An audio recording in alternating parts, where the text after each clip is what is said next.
जिच्या हत्येच्या आरोपाखाली वडील आणि भावाला पोलिसांनी ताब्यात घेतलं, तीच मृत मुलगी त्यांनाच सोडवायला थेट पोलीस ठाण्यात हजर झाली। हे चक्रावून टाकणारं प्रकरण नेमकं काय जाणून घेऊ। नमस्कार, मी पूजा, तुम्ही पाहताय लोकमत। मध्य प्रदेशातून सुरू होऊन जळगावच्या जामोदपर्यंत या प्रकरणाचं नाट्यमय कनेक्शन पाहायला मिळालं। मध्य प्रदेशातील बरानपूर जिल्ह्यातील खकनार पोलीस ठाण्याच्या हद्दीत 1 मेला एक तक्रार येते। तिथल्या जवळच्या खडकी या गावात राहणारी एक शिवानी नावाची तरुणी एप्रिल महिन्यात अरुण नावाच्या मुलासोबत अचानक बेपत्ता झाली। तिचं कुटुंबही तक्रार करतं। पोलीस शिवानीचा शोध घेतात। अशातच या प्रकरणाला एक नवीन वळण लागतं। जळगावचं जामोद शहर। 10 दिवसानंतर या जळगावच्या जामोद परिसरात पोलिसांना एका अज्ञात तरुणीचा छिन्न विछिन्न आणि जळालेला मृतदेह सापडतो। या मृतदेहाची अवस्था इतकी खराब असते की त्याची ओळख पटवणं पोलिसांना कठीण होऊन बसतं। जळगाव जामोद पोलीस आजूबाजूच्या पोलीस ठाण्याशी संपर्क साधतात। याच दरम्यान खकनार पोलीस ठाण्याच्या हद्दीत एक तरुणी बेपत्ता झाल्याची त्यांना माहिती मिळते। कोणतीही ठोस खात्री न करता पोलीस अज्ञात मृतदेह शिवानीचाच असल्याची पुष्टी करतात आणि या प्रकरणात हत्येचा गुन्हा दाखल करतात। एवढंच काय तर घाईघाईनं कारवाई करत शिवानीचे वडील त्याचबरोबर तिच्या भावाला अटक करण्यात येते। दोघांनाही हत्येच्या आरोपाखाली तुरुंगात टाकण्यात येतं। या सगळ्या प्रकरणानंतर ज्या शिवानीचा खून झाल्याचा दावा पोलीस करतात, त्या आधारे तिच्या भावाला आणि वडिलांना पोलीस ताब्यात घेतात। त्यांनाच सोडवण्यासाठी ही शिवानी अचानक पोलीस ठाण्यात हजर होते।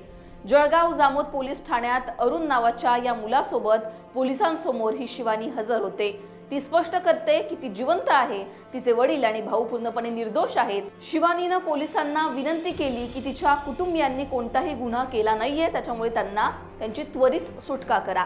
जळगाव जामोद पोलीस ठाण्यात हजर होताच ती नेमकं काय म्हणाली ते सुद्धा ऐका। क्या घटना हुई है बताइए।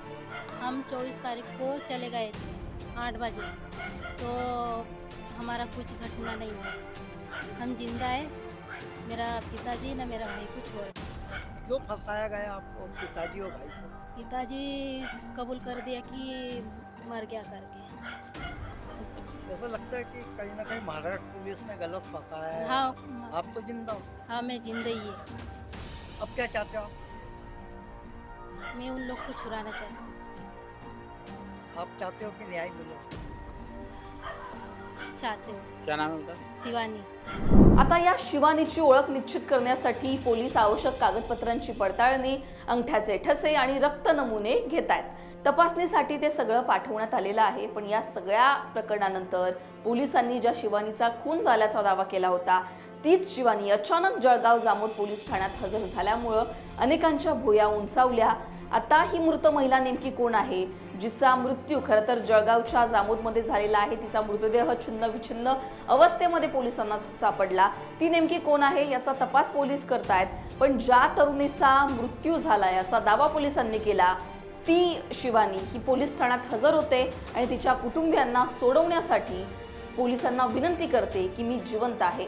हे प्रकरण जे आहे मध्य प्रदेशापासून सुरू होतं आणि जळगावच्या जामोदपर्यंत या प्रकरणाचे धागेदोरे आपल्याला पाहायला मिळतात।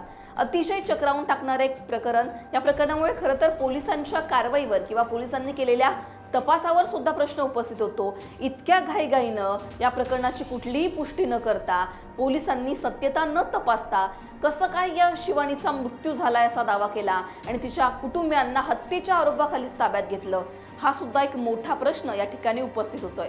पण अशा प्रकारे मृत घोषित केलेली महिलाच पोलीस ठाण्यात हजर झाल्यामुळे या प्रकरणाला एक अनपेक्षित वळण आलं, हे मात्र नक्की आहे। तुम्हाला या सगळ्या नाट्यमय प्रकरणावर काय वाटतं, तुमच्या बद्दलची मतं कमेंटमध्ये सांगा।